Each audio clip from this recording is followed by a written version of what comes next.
My fellow Americans, George A. Wilson, I'm your candidate for President of the United States of America. I want to say good evening to everybody and God bless you.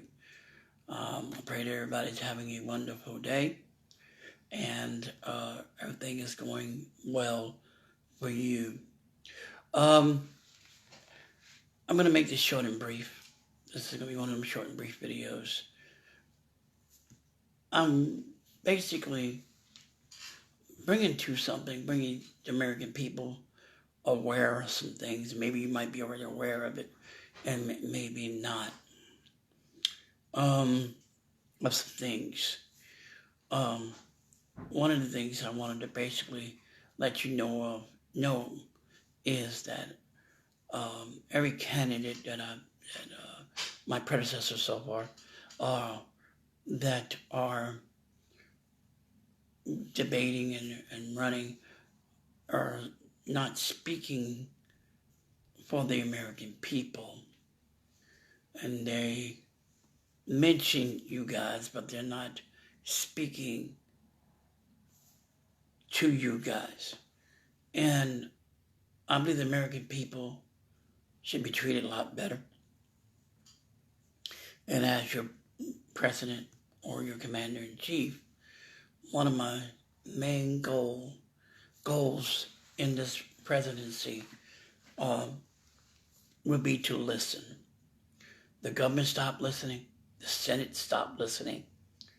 The House is not listening. The Democrats or the Republicans, even the independents, are not listening.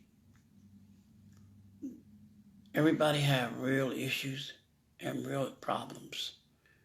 And not every issue and not every problem can be fixed. But the idea of someone saying, I'm going to listen to you. I'm not campaigning. This is not about politics. I want to hear your view. I want to hear what's going on in your neighborhood, in your communities. What do you see government as? And what would you want from your government or your commander-in-chief? Now, first off, I would simply say, let's make this a reasonable goal. I know a lot of people expect a lot of things out of their leader.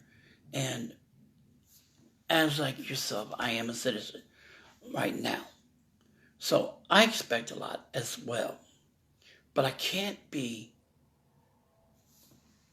outlandish or ridiculous in my thoughts of what the President of the United States should be.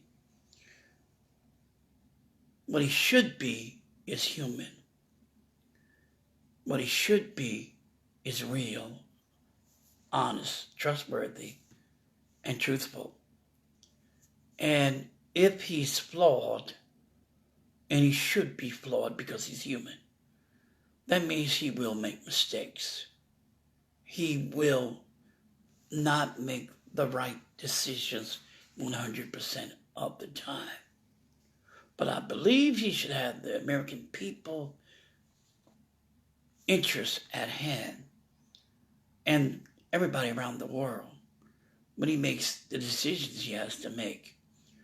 I've always looked at it as whoever takes that seat in the Oval Office. I said this before and I view this again, inherits a mess. And it took over 50 years to make, probably longer. And there's no way a sitting president, well, especially when we got in there now, not bashing the man at all, or anyone coming into office or position or power cannot change history and cannot change overnight what's going on on Capitol Hill. and cannot change government right away or change the deficit. I know those are one of the things that are foremost on most people, that the mind of most people.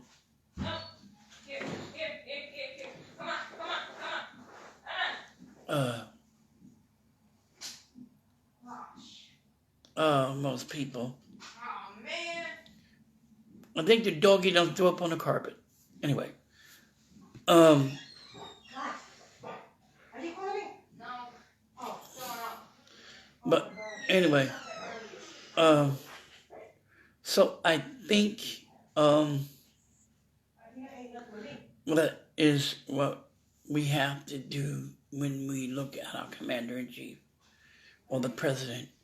You got to remember, he's sitting in a chair, the hot seat, so to speak.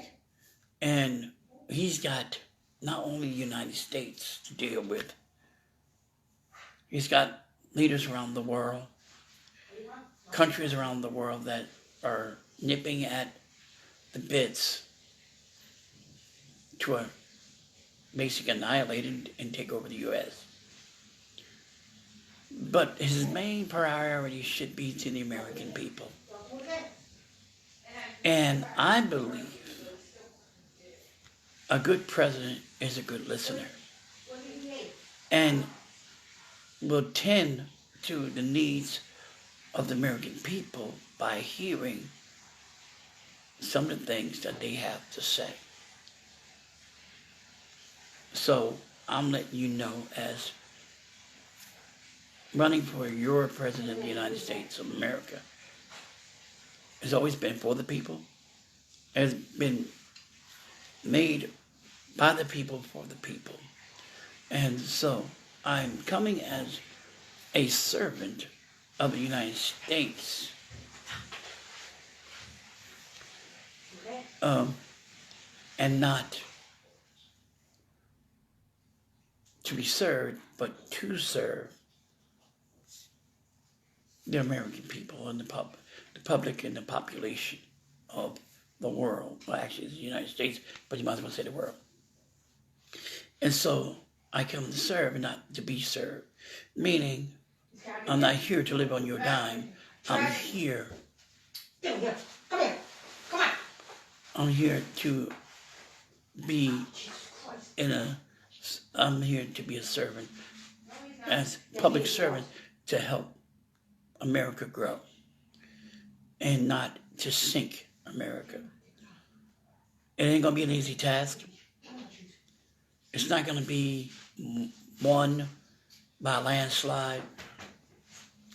It's not going to be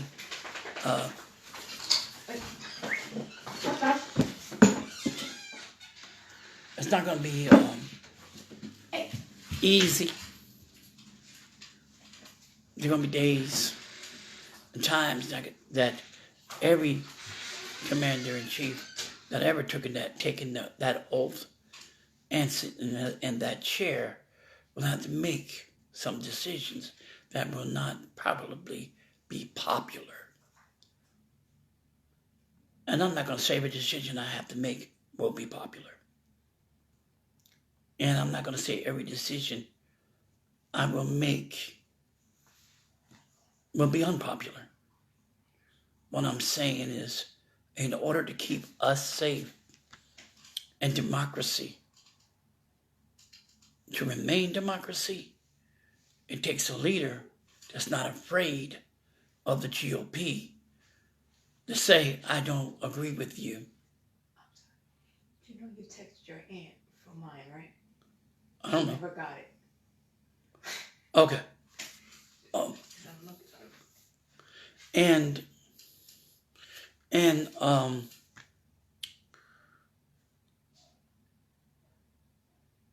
I'm not going to bow to the Democrats, neither the independents. I will listen to the GOP, the Republicans. I will listen to the Democrats. And I'll listen to the independents if there are any independents. And I will take in consideration their thoughts. and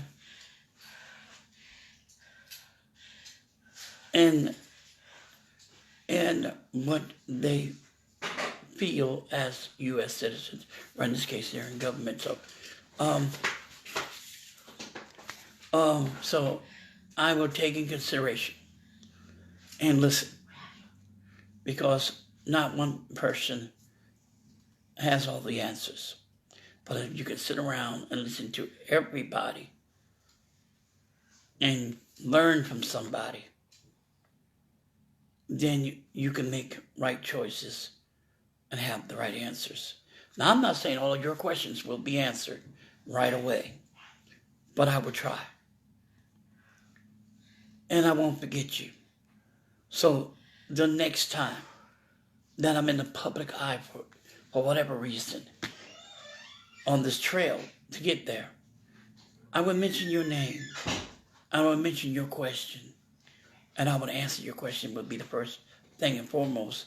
And any speech or any interaction on the campaign, your question will be number one if I don't answer when you ask me the day that I meet with you. I would always keep in mind that you are, or we all are American citizens, and we need to be proud to be Americans. And that we need a government that is truly working for us and listening to us. So I am going to work diligently hard by listening to you. We learn from each other. I made a statement, and there's no more big eyes and little you. There's no more because I have a position of power that makes me a big eye. And what makes a little you is that I no longer listen to you. This is what's happening now. This shouldn't be. Now I know the White House is flooded with tons and tons of letters, millions of letters, I understand. And the president only answers 3 a month, I believe it is. And I know all these letters that be sent to the President of the United States, of course, are open and scanned and looked at before he ever gets them. And there's a group of people that decides which letter gets to him, and the others they throw out. Unfortunately, that's how the government works. They're thrown out or they're shredded. And then you wonder why the president doesn't answer you. It isn't because he's not answering you. It's because there are people that works in this department that takes all these letters and says it's impossible for all these letters to get to the president, and so the president doesn't need to be bothered by all of these letters because it's impossible to answer all of them. And I believe, and just me, and I'm crazy, probably, from saying what I'm about to say. My predecessors probably would agree with me. I only got 16 minutes, so I gotta hurry. So I would work with that department in the government to say, hey, let's see, can we work something out? I know we can't answer everybody, but we can try to see where government can look into some of these letters and forward them to the department in which these letters are addressing, that they want the president to address. And then, of course, by sending it to these certain departments that I know of where these letters are going and the department is going to. So I would automatically either have someone in my cabinet talk to the head of that department and make sure that every letter that's addressed to me, to that department, is looked at and decided upon as something that they can fix immediately, or something that we have to bring to the table each and every day. We'll bring something to the table and look at these letters and see what we can possibly do over time, if it's not one of those things that we can do with right then.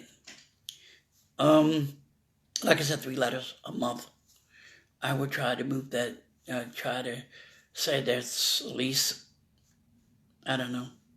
I don't know how their rules are, so I got to wait till I get to the final. But I would say at least increase it by 3, so that be 9 letters a month that I actually get my hands on, and I actually will sit down with my senior staff and look over these and immediately move on those 9. I know that's not a lot of numbers. I know that's not a big number, but it's better than the 3 and the rest discarded versus the 9 and a 3/4 of the letters forwarded to certain departments, to the departments that they are addressing. And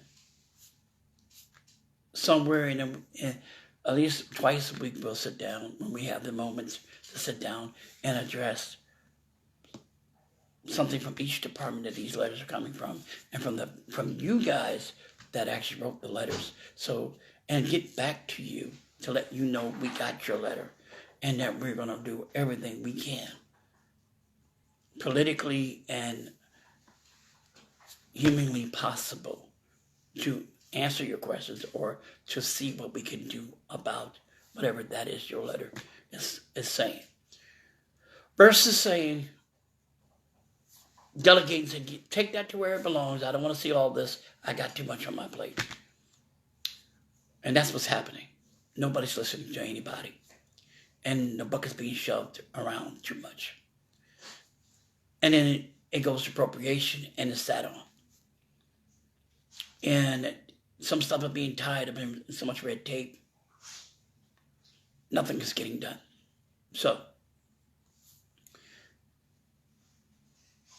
all of this ends if I'm appointed or elected as your commander-in-chief. We will do something. We will listen to you. I will have people in my cabinet direct Senate on both sides of the aisle to start paying attention to the public. That's how they got there.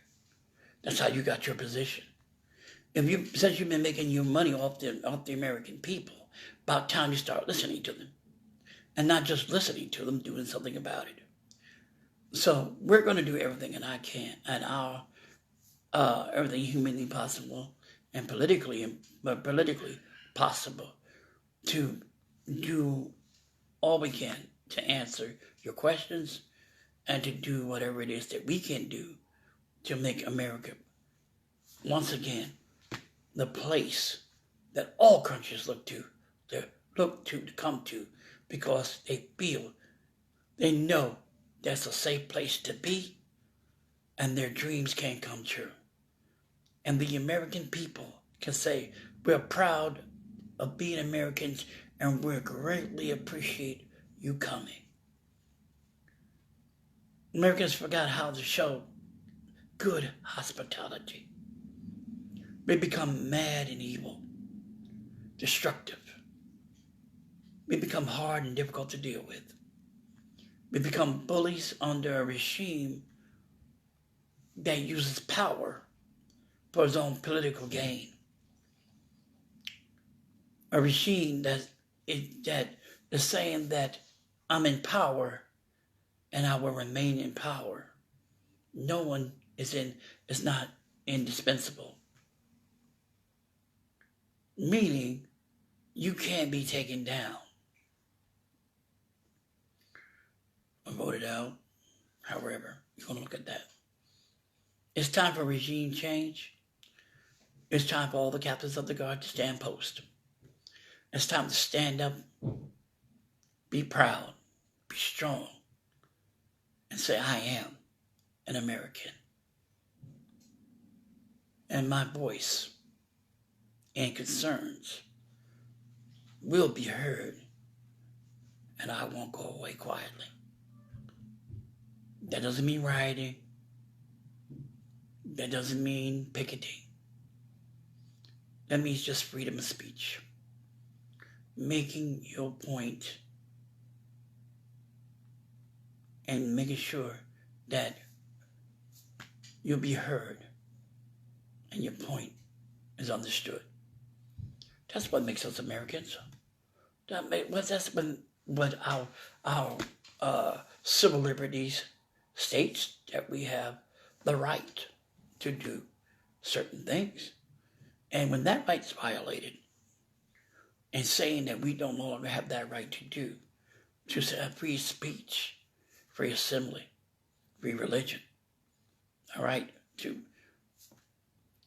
reach out and show a helping hand, all right, to question our government, where our money is going and what they're using our money for. All right, to say that every person that's in office, that I want to know what your W-2 form looks like, your tax returns are. Because it tells me how much money you're making. It tells me how much of my US dollars that you're pocketing.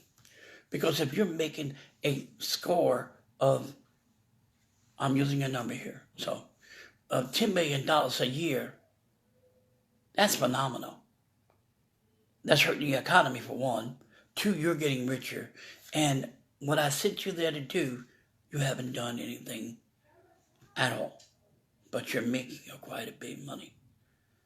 So I want to know, why is my money in your pocket and you're doing absolutely nothing for me? Where is my money going? I believe the American people need to know. I believe that the American people can hold the U.S. government and its president accountable for their actions and for their positions. Now, like I said earlier on, you can't do everything. And we can't change stuff that's already happened. But we can try. Not just the government, but the American people. We need to come together as one, united and not divided. We can't stand together if we're fighting each other. My job is to make sure that democracy stands, that we don't become a dictatorship. And right now, there's evidence of dictatorship hidden under a mask called democracy. And that hidden agenda will be exposed if it's in my administration. I won't have it. And I won't lie to the American people. And you will know what the government is doing with your money. Last thing I'm going to talk about, real brief, I got a few more minutes. Last thing I'm going to talk about, I found out recently, and it was by accident actually, I did not know, that here in the United States, we talk about abortion, but abortion is a really big thing in the United States. But I did not know that in the United States, there are states, and I don't know the numbers. I have the numbers. I will, the next time you see me on this video, I'll have the numbers for you. But there are states that will allow 13-year-olds, 12-year-olds to get married because they're pregnant. There's states that said that 16 and 17-year-olds can get married if there is a parental consent. I believe the legal marrying age in the United States and all states should be 18 years of age. I do not believe a minor is capable and ready to assume the responsibility as an adult and as a wife when she herself is still a child. This is a ACL issue. It's a human rights issue. there's more issues to this statement than a little bit. I don't know if you even know this. I found out this myself, and I did some research and I did some looking. And every sitting president has not even begun to address this issue. It is an issue that's of epidemic proportion, and it need to be addressed. It's not popular, and I probably will have a fight on my hand by every entity that probably will say that is not popular. Do not bring that up. If you do that, that'll kill your chance to be president. I believe in fighting for children. Children should not be made to be treated as adults and put into wedlock. I don't believe that should happen. It happens all over the world. That's why we have children human trafficking. Young girls turned into prostitutes. And then you find them somewhere dead because their handlers or whomever killed them. This is not going to happen in my administration. It may be unpopular, and it might not make me look good to a lot of different people right now, but this is of every single ethnic background in America and country that's in the United States have kids, minors, that are wives. This is an issue. I didn't even know it existed in the United States. I know it did in other countries. I just found that out the other day, and it blew my mind. I said, I will fight for every right, every American. If you're an American and you live in the United States, I will help fight for your rights. But that also include the unborn and the children or the minors that are made to become wives to these older men. It's ridiculous. And it's an issue, and it needs to be addressed. And it's an epidemic portion. I didn't know this. And when I said epidemic, because one state that allows a 13-year-old or 12-year-old to marry a 30-year-old man or older is ridiculous. Or even in his 20s, mid to late 20s, marrying a 13-year-old, something wrong with you. But these are the type of issues that may have come before the government and the government has ignored. But it will not be ignored in my administration.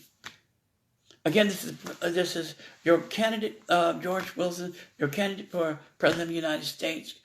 God bless these United States of America, and God bless the American people. It's time to rise up, to be strong, to be united, and to be proud. You are an American. God bless you, and good night.